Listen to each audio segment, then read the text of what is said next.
What's up, guys? Sub-Zero here, back for another VOD review. Today, we got something fun. This is an Augment, a champion that's been buffed pretty hard this previous patch. Buffed so hard that actually on the B patch, they had to rein it back a little bit, nerf him a little bit. But this is still a really strong strategy, a really strong Augment to play around. So this should be a fun one. I actually haven't got a chance to play around it myself yet. Just been able to watch people play it, see it on boards that I've played against, and with the right setup, this unit can be an absolute monster. Okay, I'll stop messing around because it's obviously in the thumbnail. This is Kobuko, and this is the Lucky Paws hero augment for Kobuko.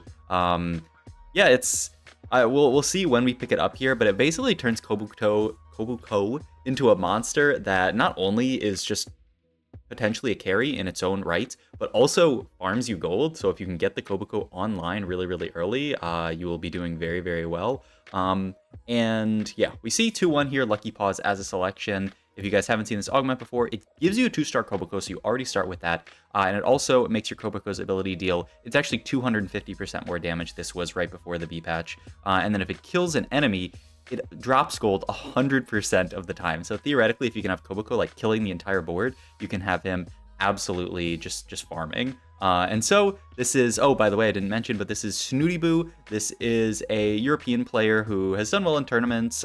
He was at Vegas. I don't know how well he actually performed. But yeah, he's high elo on EU West. He's just a very solid player. But yeah, this is Kobuko. They buffed him. You can see, I'll go back for just a quick second when he hovers over Kobuko. This is what they buffed over Kobuko, the HP scaling this patch. It was 10%, now it's 15%. So he's doing another 5% of his HP on cast in damage, which is a lot, honestly. But yeah, the reason why we actually took this augment here is we had one Kobuko, which like really isn't like the biggest deal. Having one is nice. We picked up another one in this shop, so we already have 5, which is really nice. But the main reason to actually take this augment and play around Kobuko here is because we have a redemption that we can slam here. Kobuko, with this setup, you just want as much HP and resists as possible on him. So redemption, I think probably best like something with redemption or Warmugged, and then a Bramble Declaw, just so that he has the resist to work with. But redemption is fantastic. You can go the route of like Titans and BT and stuff like that. I think it's slightly worse, but it's not often that you are able to build just straight up like Bramble Declaw. It's hard to have the Kobuko augment plus something like a Pandora's. But look at this Kobuko, man. Heal up and then slap, just one tap a unit. Walk up again here. He's gonna heal up and then slap. Like, what a monster. And every time he gets a kill, he's farming you gold, which is crazy. I actually kind of like this setup a decent bit where, yeah, we're just playing the bruisers on our board. Almost guarantees that Kobuko is going to be the only unit that can kill units. And it's still not bad. You saw Snooty Boo put a bunch of bruisers into his team planner. There are a few schools of thought about the board you actually want to play with Kobuko. Obviously, you're going to play a lot of bruisers. The question is, how many bruisers? Are you playing 6 bruisers? Are you playing, 8 bruisers? Or are you just playing like 4? Some people say you play like 4 bruisers and then play around like trick shot, like a bruiser trick shot comp, a pretty normal like Kaisa setup. Some people say just play as many bruisers as possible. The stats basically say that you should play a lot of bruisers and then, kind of just figure it out past there. I have to imagine we'll take a resist item here. Yeah, I like the chain vest here. I don't think something like a Crown Guard does very well on Kobuko, so we're probably just going to hold on to this chain vest. Could be a Bramble, could be a Gargoyle. Declaw, I would imagine, is really nice, just because there's there's an okay amount of AP in the meta, though. Honestly, there's probably a lot more AD with stuff like Yone, and Kaisa, so I think that's the thinking behind taking the chain vest. It's just, I think Declaw is probably a better item just because it scales off your HP so well. But I mean, yeah, Gargoyle also probably fantastic. It doesn't give you any HP to work with or anything like that, but the resists are going to do really well with all the HP that we already have. But yeah, we're not going to be super strong until we actually hit that Kobuko 3. You're not expected to win every fight. Stage 2, if you did, that would be awesome. And speaking of awesome, wow, we pick up a Thomas Kenshir, which is really nice. 4 bruiser early is going to mean that our Kobuko can start scaling. The other thing that you do have to worry about with this comp is don't play it when you're contested. When this was really broken, I played into a lobby, and there were 2 people who took it 2-1, and they went 7-8. So I don't think the comp's quite strong enough to just play it just full contest, because you really do need the Kobuko 3 to be strong. So yeah, just keep in mind that you probably want to be playing this as the only person who takes it. I would stay away from a contested augment like this because it's going to be impossible to hit Kobuko 3, or at least really, really difficult to hit Kobuko 3 when you're contested, and yeah, it's going to make your life a lot harder. But yeah, we're rolling down here to try to pick up our Kobukos. You could pick up a random Rek'Sai 3 if you want to. You know, I would probably buy it if offered it, but not like go out of my way to find it. Wow, wait, this works on Krugs, it looks like. That Kobuko got a kill there and he farmed a gold, which is kind of hilarious. Looks like he either missed that one or just didn't get the kill here. But now is the time to roll down. There's 1 Kobuko, 2 Kobukos. We gotta just roll it to 0 at this point because we're so close. Pick up the Rek'Sais for sure, just in case. But we're just gonna roll down. And yeah, Kobuko 3 here with a decent amount of gold left. The hard part is our items are a little bit awkward. Yeah, we're gonna be forced into making like a steadfast heart here, which not my favorite of all time. It doesn't really give him those resist to work with, but it is damage reduction. Especially because this Kobuko is going to be pretty healthy. So I think you're forced to build this. You know, you absolutely cannot just say, oh, you know, I'll greed for a Bramble or something, because look at the work this Kobuko does with this item. Whereas, you know, if we didn't have this item, we probably would have killed like 0 here. And I kind of like picking up the Janna here. Oh, working out with set makes you bigger. Awesome. Because I could almost see it being an Archangel Slam in this spot, because you're going to have so much frontline already. I mean, it's not Silver Ticket. Harmless seems pretty fantastic because we're already doing a lot of damage. Blistering Strikes I don't hate either. I would probably be tempted to just go for Harm Assist here. He goes for Blistering Strikes, though. And yeah, he is going to make the Archangels. Going to play it on Soraka here. And ooh, okay, he thinks for a second about getting Fortune in there, sees his roll, and then says, I'm not going to play Fortune.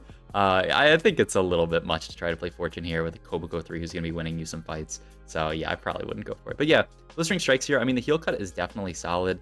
I don't know how much damage Kobuko is doing for a fight. I don't know. I mean, he already heals himself, so I guess the Harm Assist is a little bit repetitive. And oh my god, this Lux just one-taps our Soraka in the corner here. The nice thing about Harm Assist is you're pretty slow board, right? Kobuko has to ramp up and kill all these units. He's got to get multiple casts off, and your Archangel is going to get multiple. You know, you want the fights to last long, so I could certainly see Blistering Strikes being good, just to guarantee that you're going to have the heal cut that can allow you to play for long fights. And it's also really nice because we're making Archangels here. If we, you know, weren't going that route, then it's a little bit difficult to actually get to heal cut if we make the Archangels, because we're getting rid of our Morello component. So I could certainly see it. Yeah, boards like this, I would think, are the boards where Kobuko will do pretty well, where it's just a bunch of like not very tanky frontliners, and Kobuko can just one-tap all of them. And yeah, look at this, just bang, bang, bang, just killing everything, farming up gold. What a beast. This Kobuko unit is so fun to watch here, and he's going to be so much better if we can get just more synergies in onto our board, either like a 6 Bruiser setup or something else here. He's going to take the potential declaw, I mean, even like Ionic Spark is probably not horrible, right? Component, but I imagine you want declaw. But yeah, the cloak is really, what are we doing here? But yeah, I like the cloak here a lot. He's actually going to roll a little bit at 6 here, picks up a Riven. Which, you know, the idea is, I guess we're going to play around Riven and Soraka. We're going to have Ultrastin. The resists are going to be really good for our team. Soraka's going to heal up. I mean, probably not Kobuko, because it's unlikely that he's going to be really low. But yeah, we can just play around this, get the Galio in later, and then we'll just play like 6 Bruiser plus Ultrist plus, I don't know, maybe fit Storyweaver in somehow, and like eventually you get like a Wukong in, and it makes it all fit together really well. I mean, I could certainly see it. But yeah, boards like this are definitely going to be hard to beat, because Kobuko, I do not think, can just one-tap this Volibear with this setup. Maybe once we get to like a 6 Bruiser and get some extra stuff on him, maybe. But yeah, I mean, the one thing that you can say about this setup is look how rich we are, right? We are almost pre-leveled to level 7 here. We are very, very wealthy just because Kobuko's been farming us up. It's a combat augment, and it's an econ augment, which is kind of funny. You know, it's like part of the value is the fact that Kobuko is farming you this money. The other part is that he's farming you, you know, a damage. Oh, and the other really important thing to note with Kobuko, if you're not familiar, because this unit has kind of sucked until this patch, is that every round he's getting stronger. He gains HP for how much econ you have banked here. So we have 5 econ banked, so he's gaining HP. So that's something really important to keep in mind as well, is that, you know, the further you go into the game, the more HP this Kobuko guy is going to have. So he's kind of like he's one of those infinite scaling units like Yasuo. You know, like Cho'Gath in the past is like the really obvious example, like 1-cost Cho'Gath, that when he would eat, he would gain HP. But for Kobuko, it's how much econ you have, where he gains HP.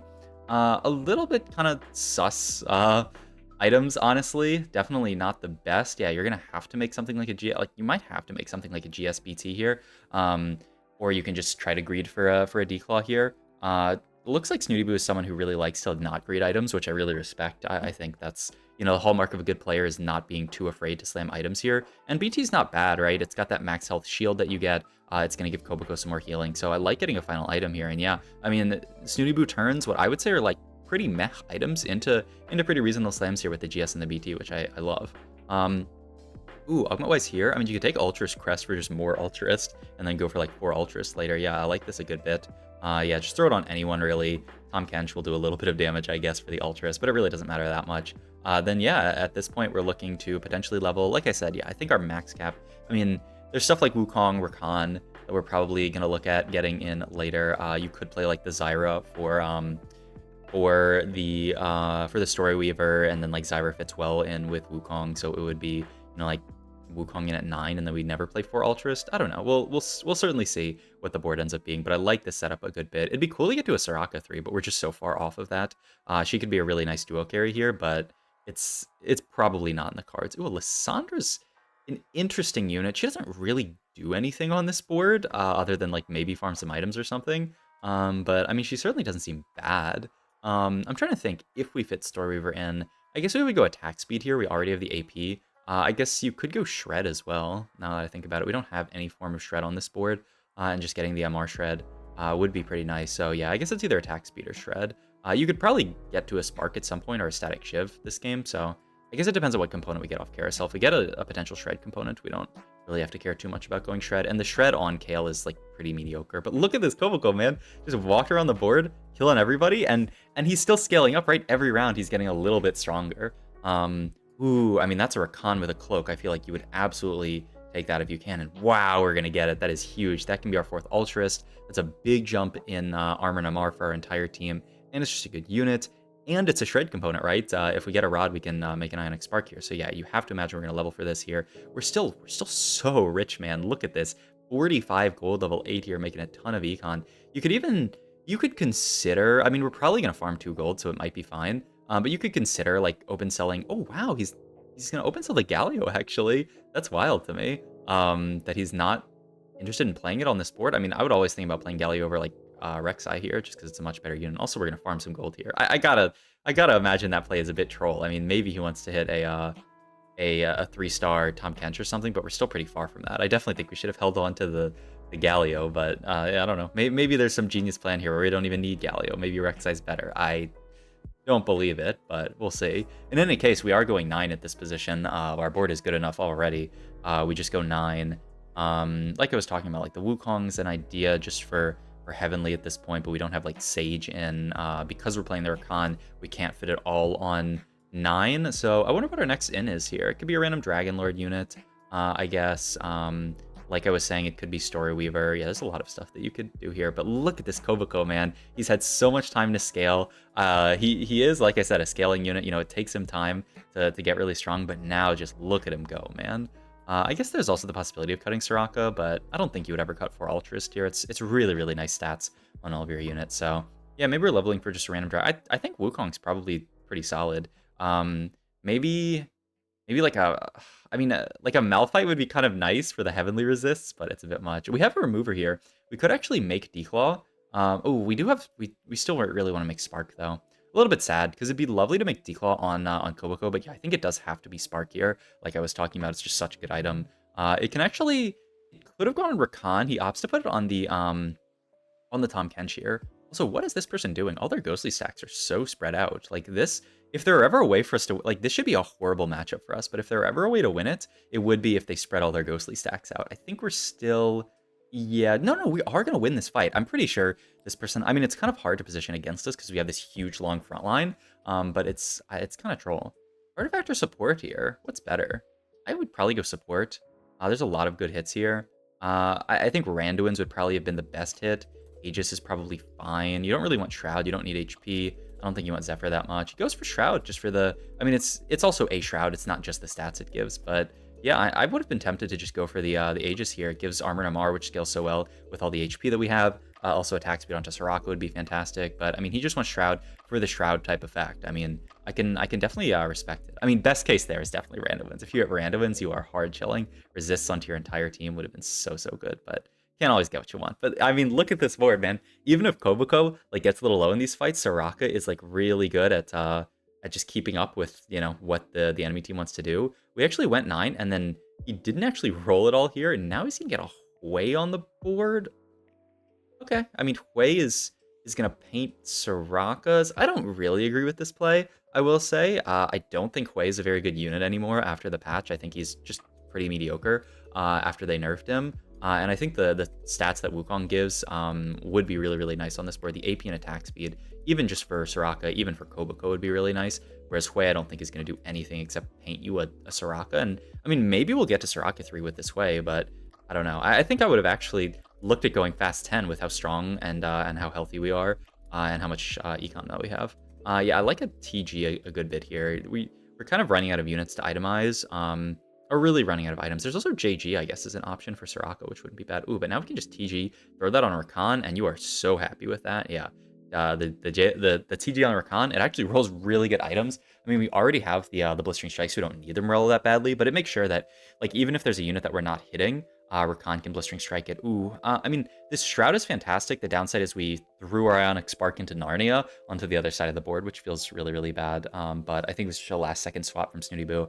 Understandable, but feels a little bit bad. Looks like we're still going to win this fight pretty easily, though, against that blue Kale board. This is pre-nerf blue Kale that we actually beat here, which is pretty crazy. Though I guess our board is pre-nerf as well. But I mean, you can see, this board got nerfed a little bit. The Lucky Paws Augment got nerfed a little bit, so it's not going to be, I guess, as broken as this, but it'll still be very comparable. And I think if you're in a similar spot where you have like a Redemption Slam, if somehow it's a galaxy where you have like item anvils and you can slam something like a Declaw or a Warmogs, you will be very, very happy to play this comp. And I mean, just look at this Kobuko go, man. It's he's like a lot of these fights, he lost 50% damage on this slap, I think. Well, not 50%, but 50 from 300 to whatever. You see, like, in a lot of these fights, that little extra bit of damage, like, isn't even mattering because Kobuko's already just one-shotting everybody. But yeah, it looks like we're going to play this as kind of like a 3-cost reroll comp on 9. I don't know. I think in my world, I would have played Wukong and then leveled for Storyweaver with the Zyra and gotten Sage plus everything in. Or you could even not play around Storyweaver, but play around a whatchamacallit, a Diana and get Sage plus Dragonlord in. But it looks like Snooty Boo wants to play this kind of like reroll type version of it. Go for Soraka 3 here. He got a duplicator, which is kind of hilarious. So we can just use that to make Soraka 3, get a final item in Shojin. And I mean, this should be a very, very scary Soraka. So yeah, he almost played it like reroll type, even though like we went to, it's funny that like we went 9 and then rerolled for the Soraka, but obviously like we got a big spike at level 9. So yeah, I can see it. It was an interesting way that this game ended up going. And now he can use the Hui to paint one more Tahm Kench, and hopefully we'll pick up a Tahm Kench 3. He'll be a really, really nice tank on this board at 3-star. And obviously, 3-starring your bruisers feels really, really good because they're already gaining a bunch of HP. When you 3-star them, they're going to gain even more HP. So, I don't know if I don't think we clicked on Kobuko in a sec, but I think Kobuko has a lot of HP. This Tahm Kench is going to have a lot of HP as well. But yeah, I mean, we're fighting a pretty scary duelist board with everything 3-starred. It's a bit hard. I mean, they're getting there eventually, but it's pretty hard for them to make a dent in that Kobuko. And man, look at that Soraka. I mean, okay, I'm kind of a believer after watching that fight in just rolling for Soraka 3 here, because that Soraka like absolutely carried this board. And the other option of playing like Wukong plus Zyra, we might have been a little bit too low damage without the Soraka 3. I could certainly see it. I'm believing it. We hit a beautiful Shroud here. It's really hard for this person to position for our Shroud because they have the Aegis. So it's really hard for them to swap their entire board. The only downside is this is one of our harder matchups, I would say, because of the Ghostly giving the damage amp. But look at this, man. Kobuko living forever, just slapping this Senna up, winning that fight. It's a top 3 now. There is a story request, actually, if we wanted to just play it kind of for free, but it looks like he's probably going to pick up something like a Declaw Gargoyle. He's really just not interested in the Story Weaver at all. I mean, honestly, like a Declaw into Tahm Kench is probably like way more influential than Story Weaver randomly would be. We duped the Tahm Kench here. Now we're 1 off, so we're going to roll down. I kind of would have been down to roll last round because there would be 1 less Tahm Kench out of the pool. Really small thing. But, it'd be nice to pick up the Tahm Kench before it actually gets taken out of the pool by the by our Hui that paints it. And he does actually, at this point, just get out of the Hui. He's saying that Lyssandra's a better unit. I love, actually, the addition of Lysandra on this board because it's so good in this matchup here against the Yone here. And my god, I mean, this, once again, Yone got hotfix nerfed. We're up against this Yone comp, and we just slapped the heck out of it. Like, we're actually just farming this Yone board that Frobe is playing. So we got probably one more fight against this player, Pan Pan. I mean, I'm pretty sure we're just winning this fight, honestly. I looked at their board. Their Irelia 1, right? I don't think an Irelia 1's gonna have the damage. Wait, he looked at the... Let's go back and look, because he right-clicked the to see how much. 78, almost 7,900 HP. He's gained 2,300 HP from his passive this game. What a monster that this Kobuko is.